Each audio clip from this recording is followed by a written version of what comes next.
옛날에 그 어른들에게 들은 이야기입니다. 그래서 여러분 요즘에는 뭐 이렇게 했다가는 뼈도 못 추리는데 옛날 얘기니까 그냥 양해를 하고 좀 들어주세요. 어느 부부가 살고 있었어요. 이 과거에는 다 그 가부장적인 그런 사회, 그런 가정이었잖아요. 남편이 모든 것을 다 좌지우지하는 거예요. 근데 이 부부 관계가 이렇게 썩 좋지 않았던 것 같아요. 하루는 남편이 부인을 보니까 너무 꼴 보기 싫은 거예요. 그래서 남편이 생각하기를 밖에 나가서 술을 마실 때 이렇게 보면 뭐 기생들은 다 이쁘게 생겼는데 자기 부인은 뭔가 좀 아주 그냥 아닌 거예요. 이거 말하기가 좀 그러네. 아주 그냥 꼴 보기 싫은 거예요. 못생겨 보이는 거예요. 그래서 이제 친정 집에 가라고 했다고 합니다. 부인은 졸지에 남편에게 구박을 받으니까 기가 막힌 거죠. 근데 그러니 어쩝니까? 남편이 친정에 가라 그러니까 갈 수밖에 없는 거죠. 그런데 친정에 가서 뭐 남편한테 쫓겨났다고 어떻게 얘기를 합니까? 그래서 안 그런 것처럼 옷을 곱게 입고 화장을 하고 보따리를 주섬주섬 싸가지고 남편에게 하직 인사를 합니다. 근데 부인이 이렇게 곱게 차려입은 모습을 보니까 이거 술집 그 기생보다 훨씬 이쁘거든요. 그래서 남편이 아이고 이거 안 되겠다 그러고 부인을 잡으면서 내가 잘못 생각했습니다, 그렇게 얘기를 했다는 거예요. 옛날 어른들이 한 말이에요. 남편이 잘못한 거죠. 근데 부인도 다 잘했다고 얘기할 수는 없는 거예요.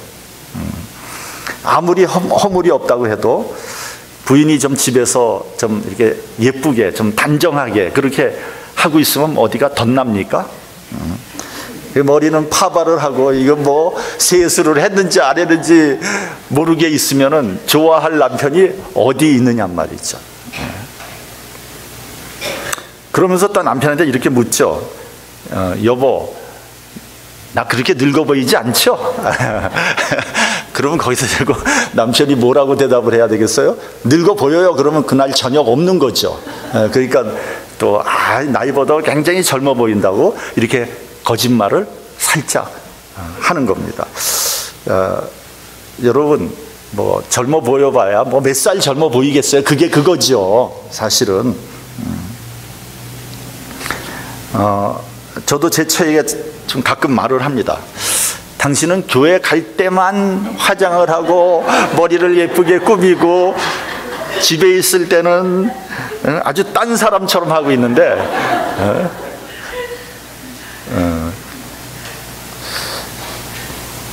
이건 여러분, 남편은 부인에게 잘 보여야 되고요, 부인은 또 남편한테 잘 보여야 되는데 왜 다른 사람 많이 모여 있는 데만 간다 그러면 왜 화장을 하고 옷을 새로 하고 왜 그러냐 말. 이거 잘못된 거 아니에요? 이상한 거죠. 여러분, 우리 스스로가 어떤 사람인지 나는 뭐 하는 사람인지 잘 알아야 되고요, 내 스스로를 잘 관리를 해야 되지 않겠습니까?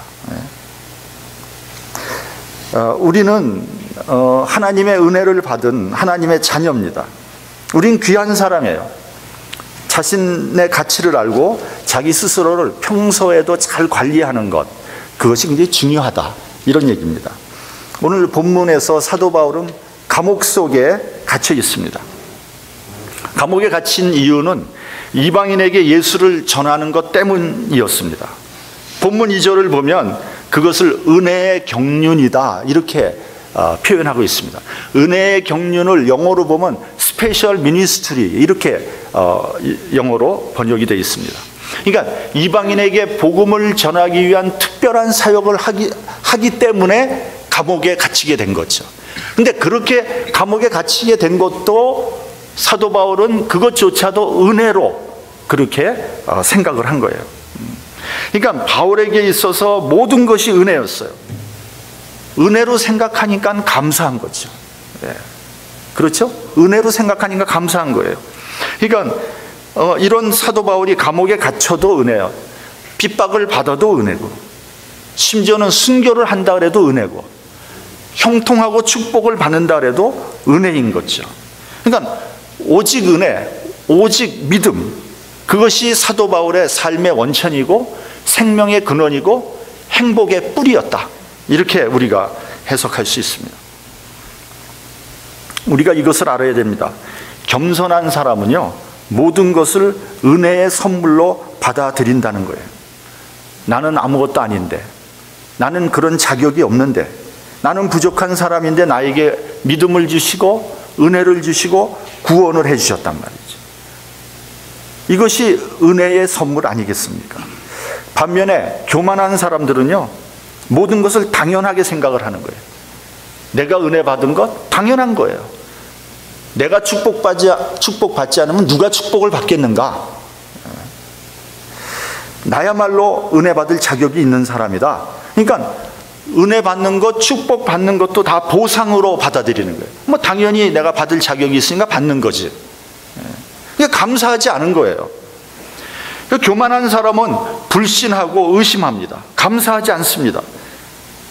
그런 사람은 어떠냐? 불행한 거예요. 마귀는 사람에게 의심을 갖다 줍니다.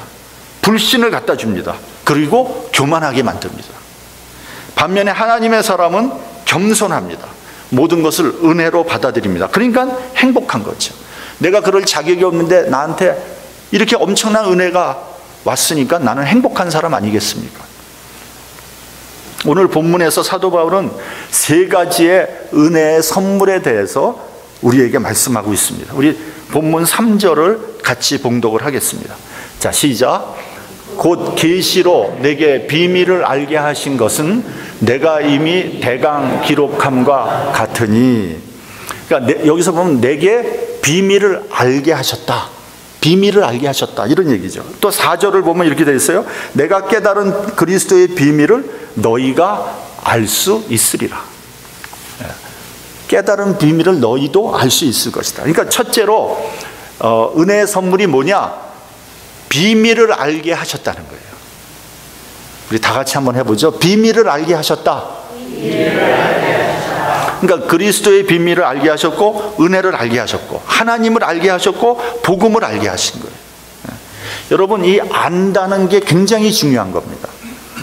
아무리 알려줘도 깨닫지 못하는 사람이 있어요. 진리가 보이지 않습니다. 깨달아지지 않습니다. 이것처럼 답답하고 안타까운 일이 없는 거예요. 여러분, 행복도 깨닫는 것입니다. 한번 스스로에게 한번 마음속으로 물어보세요. 나는 행복한 사람인가? 한번 물어보세요. 나는 행복한 사람인가? 여러분, 뭐라고 대답하시겠어요? 여러분 마음속에 뭐라고 대답하시겠어요? 나는 뭐 가진 것도 없고 배운 것도 없고 나는 뭐 별로 그 좋은 배경도 없고 그래서 나는 불행한 것 같다. 이렇게 대답하는 사람이 있을 거예요. 이런 사람은 깨달음이 없는 사람이에요. 무엇이 행복인지 모르는 거예요.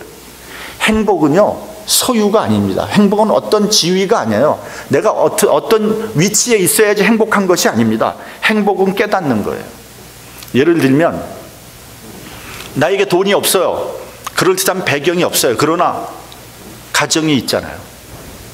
배우자가 있잖아요. 내 자녀가 있잖아요. 또 내가 일할 수 있는 곳이 있잖아요. 나에게 교회가 있잖아요. 그럼 나는 얼마든지 행복할 수 있는 여건이 되는 사람이에요. 만약에 내가 하나님을 알고 내가 복음을 알고 은혜를 받았다. 이 사람은 틀림없이 해야지만 되는 사람이에요. 그 이상 뭘 더 바랄 수 있겠습니까? 여러분, 복음서를 보면 부자 청년이 예수님을 찾아와서 물어봅니다. 선생님이요, 내가 무슨 선한 일을 해야지 영생을 얻을 수 있습니까? 많은 얘기를 하다 예수님이 뭐라 그러시냐면 내 소유를 팔아 가난한 자들을 주라. 그리하면 하늘의 보화가 내게 있으리라. 그리고 와서 나를 조치라. 근데 이 부자 청년은 가진 것이 너무 많아요. 그러므로 이 말씀을 듣고 근심하면서 떠나갔어요. 그러니까 이 청년은 어떻게 생각했냐면 행복을 소유로 생각한 거예요. 그리고 영생을 소유로 생각한 거예요. 자신이 갖고 있는 소유가 많았기 때문에 그걸 포기할 수 없었던 거예요. 그리고 진짜 생명인, 진짜 행복인 예수를 포기하고 마는 거예요. 그렇기 때문에 여러분, 진리는요, 감추어진 자에게는 영원히 감추어져 있는 겁니다. 멸망을 받는 자에게는 영원한 비밀이에요. 그런데 그 귀한 것에 대해서 내게는 눈을 뜨게 하시고 귀를 열어주시고 마음의 문을 열어주셔서 깨닫게 하시니까 얼마나 감사한 일입니까? 그래서 그리스도의 신비, 십자가의 신비를 알게 하셨어요. 예수께서 복음서를 보면 설교하실 때 이런 말씀을 자주 하셨어요. 들을 귀가 있는 자들은 들을지어다. 여러분, 이 말씀은요, 청력이 약해서 듣지 못하는 사람에게 하는 말이 아니에요. 예수님의 말씀이 선포되는데도 불구하고 거기에 반응하지 않는 사람에게 대해서 하신 말씀입니다. 그러니까 그들의 마음속에는 나름대로 고정관념이나 편견으로 가득 차 있었기 때문에 주님의 말씀이 들리지 않는 거예요. 심리학에서는 그것을 선택적 지각이라고 합니다. 그러니까 마음속에 이미 자기 나름대로의 세계관, 가치관, 편견, 그래서 자기가 듣고 싶은 것만 선택해서 듣는다는 말입니다. 사도 바울이 회심을 할 때 다메섹으로 가는 도중에 해가 갑자기 들러 비치죠. 그리고 하늘에서 소리가 들립니다. 사울아, 사울아, 네가 왜 나를 핍박하느냐? 그러니까 사울이 땅에 엎드려져서 물어봅니다. 주여, 니시오니까? 나는 네가 핍박하는 예수라. 근데 여러분, 그 주위에 있는 사람들은요, 어안이 벙벙한 거예요. 왜냐하면 사도 바울이 뭐라고 떠드는데 이 사람이 뭐라 그러는지 모르는 거예요. 이 사람이 떠들긴 떠드는데 누구에게 대해서 왜 떠드는지 모르는 거예요. 안 들리는 거예요. 사도 바울만 들은 거예요. 그러니까 여러분, 같은 장소에서도 어떤 사람은 그 말씀이 들리고요, 어떤 사람은 듣지 못하는 거예요. 그러니까 들을 수 있는 귀가 없는 거죠. 제가 처음에 목회했을 때요, 그 당시에는 대부분 젊은 사람, 초신자들이 많았어요. 근데 한 2년쯤 지난 다음에 어떤 사람이 저한테 와서 이렇게 얘기하더라고요. 목사님, 제가 처음에 교회에 왔는데 목사님이 그냥 목에 핏대를 세우면서 뭔가를 열심히 설교를 했던 거예요. 근데 이게 한국말인데 이해가 안 되더라는 거예요. 지금 무슨 말을 하긴 하는데 이게 도대체 무슨 말인지 모르겠다는 거죠. 근데 언제부터인가 이 설교가 자기 귀에 들어오기 시작했다는 거예요. 그러니까 말씀이 들리기 시작하는 거죠. 지금도 마찬가지입니다. 제가 하는 설교가 귀에 쏙쏙 들어오는 사람이 있는가 하면 이게 들리지 않는 분이 있는 거예요. 그러니까 안 들리니까 졸음이 오는 거죠. 이러면 자다가 갑자기 깨죠. 같은 장소에서 똑같은 설교를 들어도 은혜 받는 사람이 있는가 하면 시험 받는 사람도 있다, 이런 얘기입니다. 사도 바울은 디모데전서 1장에서 이렇게 말했습니다. 내가 전에는 회방자요 핍박자요 포행자였으나 도리어 긍휼을 입은 것은 내가 믿지 아니할 때, 이게 중요한 말입니다. 알지 못하고 행하였습니다. 알지 못했기 때문에 내가 핍박하고 내가 회방했다는 거예요. 이런 죄인 중에 괴수인 나 같은 사람에게도 은혜를 주시고 구원해 주신 주님께 감사할 수밖에 없다는 거죠. 제가 한국에 있을 때 예수 믿지 않았습니다. 왜요? 몰랐으니까. 그러니까 신의 존재 자체를 믿지 않았어요, 제가. 그러니까 저는 무신론자였어요. 근데 어떤 생각을 했냐면, 기왕 신을 믿으려면 그래도 조상으로부터 온 조상이 믿는 신을 믿어야지, 아니 왜 외국에서 서양 신을 믿냐, 그거 참 안 좋다, 전 그렇게 생각했어요. 그래서 예수 믿는 사람들을 막 무시하고 핍박하고 그랬습니다. 아유, 저 서양 것만 좋아하는 인간들, 저 사대주의자들, 저 비겁한 사람들, 저 그렇게 생각했거든요. 근데 이제 회사 다닐 때 제가 그 당시에 이제 대리였어요, 대리. 근데 저희 과에 아주 말단 사원으로 누가 들어오냐면 우리 대학 1년 선배가 들어왔어요. 근데 이 사람이 아주 독실한 기독교 신자예요. 정말 착실하게 생겼어. 그러니까 회식하러 가면 뭐 술 한 잔도 안 해요. 술을 권해도 안 해. 뭐 술집에 가면 완전히 꽂아놓은 보리자루야. 그러니까 제가 보기에 얼마나 한심한지요. 제가 아주 술을 강권했습니다. 아니 말이죠. 아니 남자가 술도 마시지 못해 그래가지고 어떻게 직장생활 하려고 그러느냐. 막 핍박을 했어요. 그랬더니 너무 몰아대니까요. 나중에 한 잔 받아 마시더라고요. 그러니까 제가 더 핍박을 한 거예요. 봐라, 마시지 않느냐. 그러니까 좀 사내답게 좀 화끈하게 마시고 취해라. 그러니까 제가 아주 나쁜 사람이었죠. 왜요? 왜 그렇게 했어요? 몰랐으니까. 그러니까 저도 생각해보면 죄인 중에 괴수였는데 하나님께서 저를 목사까지 만들어 주셨어요. 근데 목사가 되고 나서 제가 한국에 한번 나갈 기회가 있었어요. 나갔는데 마침 그 선배를 만났어요. 만나가지고 제가 목사가 됐다니까 뒤로 나가 나빠지는 거예요.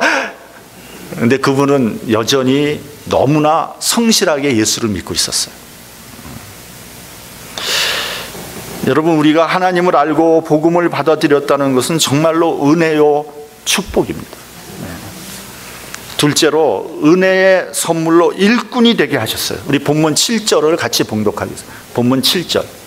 자, 시작. 이 복음을 위하여 그의 능력이 역사하시는 대로 내게 주신 하나님의 은혜의 선물을 따라 내가 일꾼이 되었노라. 은혜의 선물이 뭐냐? 나로 하여금 복음의 일꾼이 되게 하셨다는 거죠. 근데 여러분, 우리가 일할 수 있는 건강, 또 일자리가 있다는 것에 감사해야 됩니다. 지금 한국에서는 청년 실업이 아주 심각하다고 합니다. 우리는 미국에 살아서 잘 모르고 그 심각성에도 잘 모르는데 제가 일전에 한번 뉴스를 보고 깜짝 놀랐어요. 한국에 가면요, 강원랜드라는 곳이 있다고 합니다. 그것은 뭐 하는 데냐면 카지노 하는 데, 카지노. 네?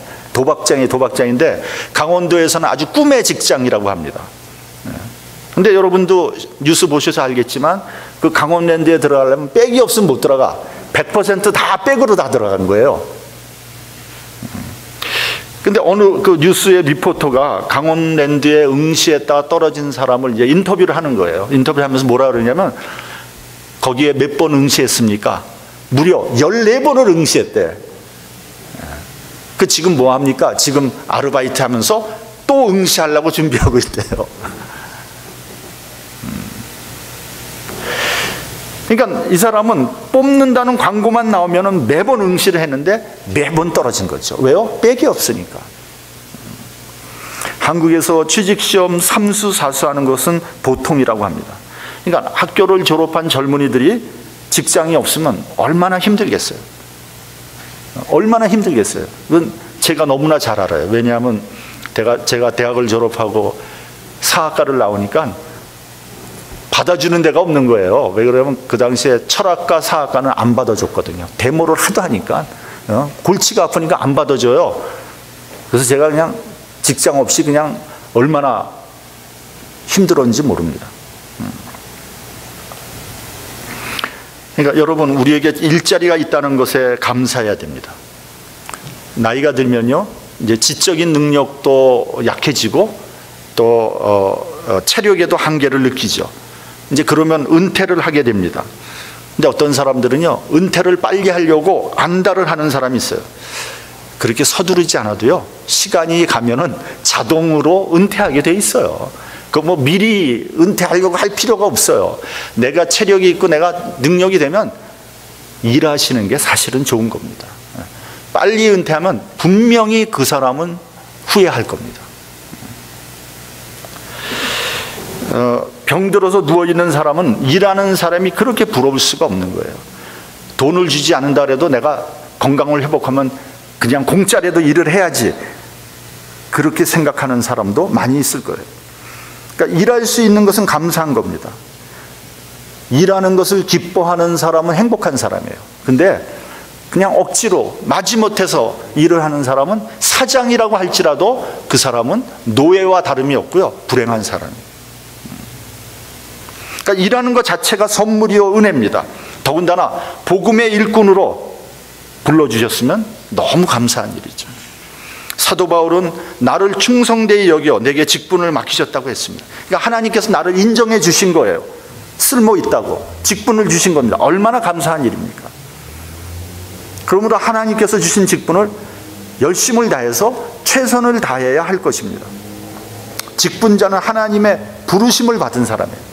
근데 저는 말이죠, 우리 교인들한테 참 불만이 하나 있어. 뭐냐면 직분을 주면 안 받아.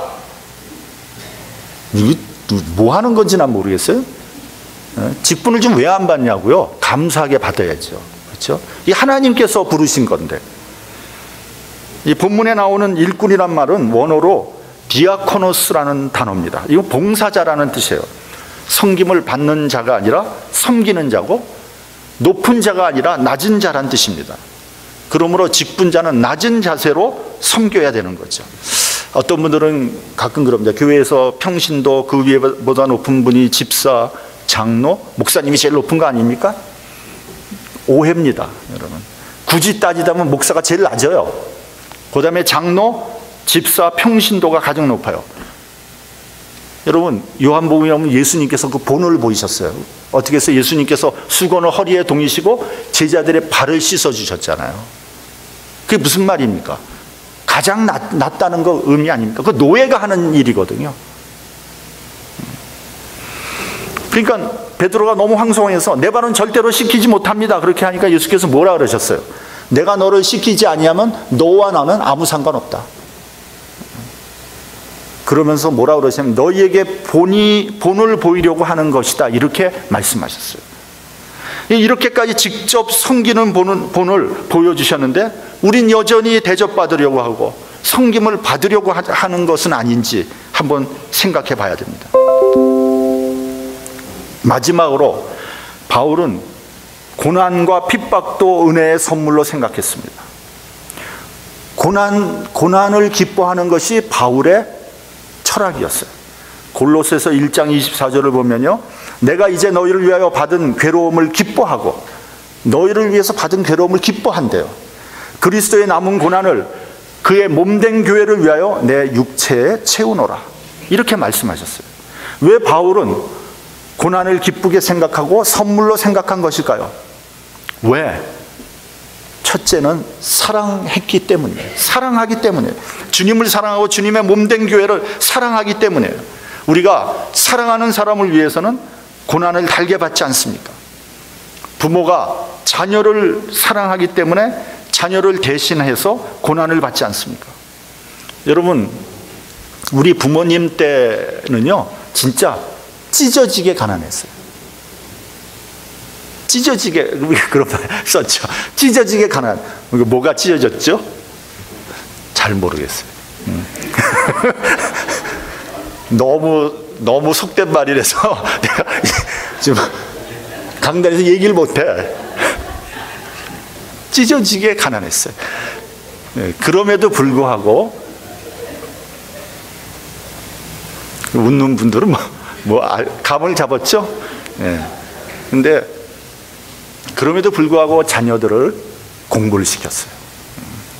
자기는 먹을 거 못 먹고 입을 거 못 입으면서 자녀들을 공부시켰어요. 그게 지금 현재 우리나라를 만든 거 아닙니까? 저희도 한참 어려웠어요. 저희 집이 한참 어려웠을 적에요, 저희 집 쌀을 대밥으로 사 먹었어요. 김치도 못 담궈 먹었어요. 고추장을 몇 년간 먹어보지를 못했어. 담글 수가 없었어요. 그 정도로 저희 집도 어려웠었어요, 그 당시에. 그래도 부모님이 참 어떻게든지 공부시키려고 노력을 하셨어요. 제 대학 동기는 저 시골 깡촌에 팔남매의 맛이었어요, 맛. 근데 이 아들 하나를 공부시키기 위해서 부모가 정말 논 팔고 소 팔았어요. 그래서 공부시켰어요. 그 밑에 있는 동생들 하나도 학교 못 다녔어요. 대학 못 갔어요.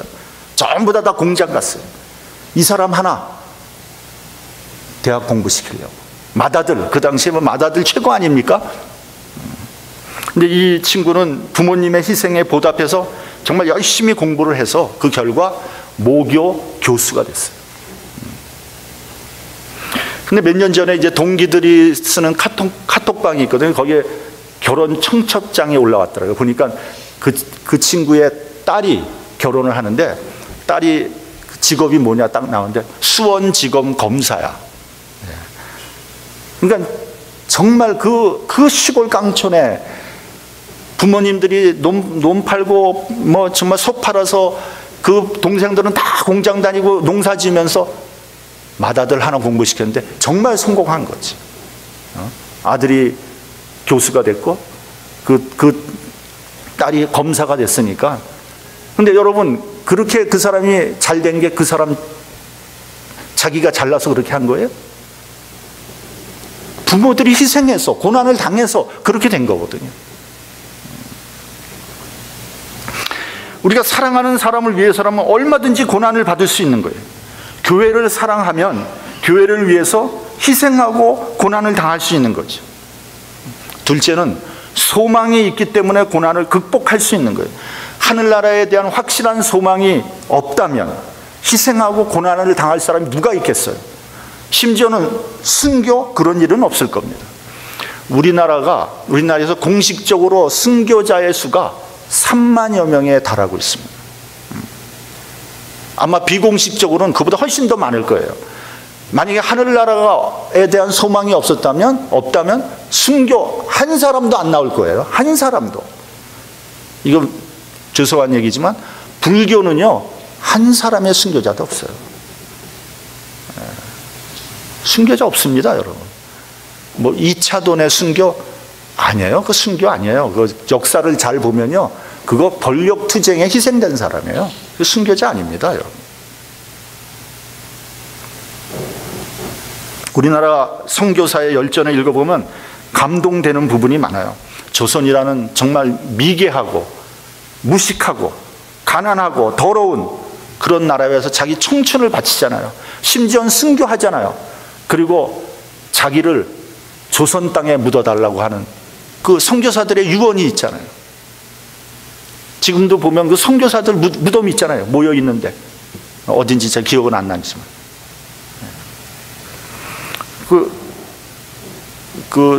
보니까 어떤 선교사는요, 제일 힘든 게 뭐냐면 한국의 음식 문화, 뭐 된장찌개, 뭐 나물 이런 게 뭐 너무 안 맞는 거예요. 근데 신방을 가면 또 한국 사람들 막 또 대접하잖아요. 그냥 억지로 먹는, 그게 너무 힘들었다 이렇게 써놨어요. 그러니까 그들의 헌신적인 노력과 고난이 없었다면 복음이 지금 우리에게 들어올 수 없는 거죠. 셋째는 주님으로부터 너무 큰 은혜를 받았기 때문에 보답하는 길은 주님을 위해서 고난을 받는 것으로 생각한 거예요. 본문 8절에서도 지극히 작은 자보다 더 작은 나에게 은혜를 주신 것은 그리스도의 풍성을 이방인에게 전하게 하시는 것이다 라고 되어 있습니다.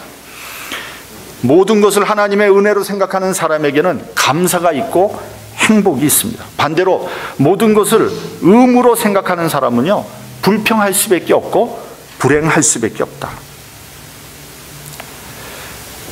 모든 것을 기브 앤 테이크로 생각하는 사람은 예수 믿으면서 실망할 수밖에 없다. 내게 주신 하나님의 은혜의 선물을 따라 내가 일꾼이 되었노라.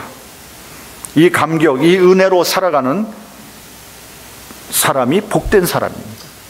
이 귀한 은혜가 저와 여러분의 가정에 올 한 해 풍성해지도록 그런 축복을 받는 저와 여러분이 되시기를 주님의 이름으로 축원합니다. 기도하겠습니다.